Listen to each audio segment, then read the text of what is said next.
Good morning mga kaiboys. Ito tayo nanapin. May service tayo mga kaiboys. Yan, ang kasama ko si paring Gerald at si paring Jamesy. May service tayo ngayon mga kaiboys. Dito sa barangay Remedios, Lubao. At dito po ang bahay po ng ating service mga kaiboys. Kukunin po namin ang aming service nandito po sa bahay mga kaiboys. Dito po sa barangay Remedios, Lubao.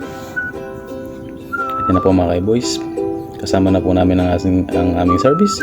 Dadalhin na po namin sa morgue dito po sa aming pwesto dito sa Barangay San Roque, Arbol, Lubao mga kaiboys. Ayan na po, malapit na po kami sa aming pwesto mga kaiboys.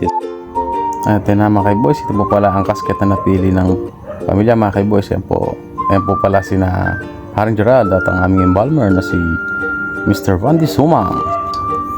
At ito naman po mga gamit na aming gagamitin sa pag-ayos po para sa ating service. At yan po ang aking mga kasama sa pag-ayos. Yan si paring Jamesy at si paring Arvin. Yan mga kaiboys. Yan po ang ating mga kasama. Right na natin. At yan na mga kaiboys, mag-ayos na po tayo. Yan. At po ang ating mga kasama mga kaiboys. At yan po si paring Arvin at si paring Jamesy. Yan, mag-ayos na po kami. At ito po mga kaiboys, ito na, natapos na po namin ang aming ayos po dito sa service. Ayan po mga kaiboys, naayos na po namin.